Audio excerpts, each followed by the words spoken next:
Jadi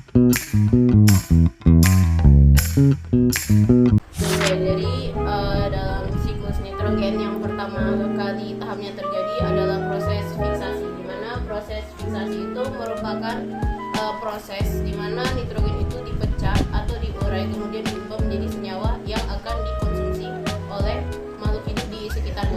Nah, proses fiksasi itu terbagi jadi dua tahap. Yang pertama itu secara abiotik dan terjadi di sini merupakan terjadi ketika nitrogen itu dipecah oleh butir. Nah, kenapa? Karena butir itu memiliki suhu kurang lebih 30.000 derajat Celcius, yang mana suhu ini tuh cukup untuk memecah senyawa nitrogen yang punya ikatan rangka 3, yang dimana ikatan ini itu cukup kuat dan cenderung sulit untuk dipecah kecuali dalam proses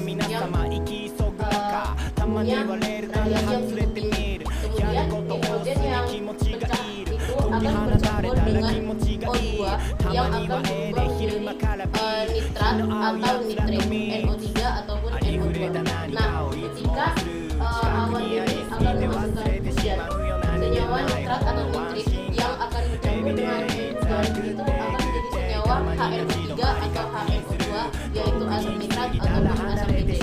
Nah, ketika asam nitrat ataupun asam nitrit diturunkan ke tanah, senyawa dua itu nanti akan terpecah dan tersisa senyawa nitrat dan nitrit lainnya yang kemudian difiksasi lagi oleh bakteri seperti Azotobacter atau Rhizobium yang punya enzim nitrogenase. Nah, nitrogen yang dipecah dan diurai lagi oleh bakteri Rhizobium atau Azotobacter itu nanti akan berubah menjadi NH3 atau amonia. Oke, jadi saya akan menjelaskan proses nitrifikasi, di mana NH3 atau NH4 diubah menjadi nitrit oleh bakteri Nitrosomonas. Lalu nitrit tersebut diubah menjadi NO3 atau nitrat oleh bakteri Nitrobacter. NO3 ini adalah bentuk nitrogen yang paling mudah diserap oleh tumbuhan. Selanjutnya saya akan menjelaskan bagian asimilasi.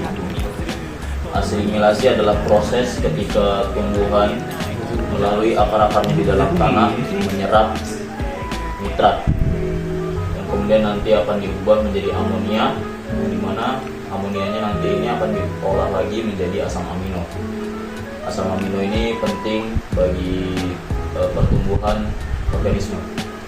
Untuk bagian hewan, mereka bisa mendapatkan nitrogen ketika memakan tumbuhan lain atau memakan hewan lain.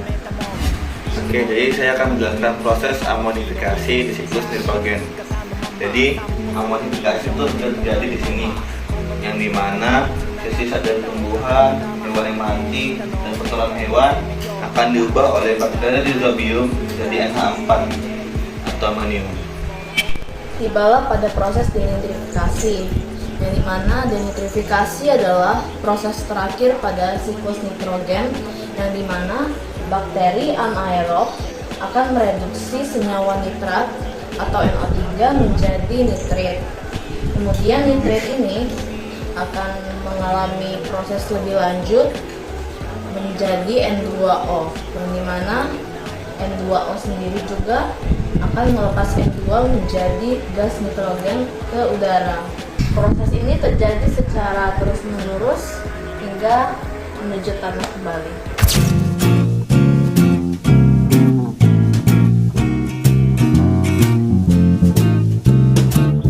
Jadi kesimpulannya adalah siklus nitrogen adalah rangkaian proses penting yang memungkinkan nitrogen berubah dari bentuk bebas di atmosfer menjadi bentuk yang dapat dimanfaatkan oleh tumbuhan, lalu kembali lagi ke udara.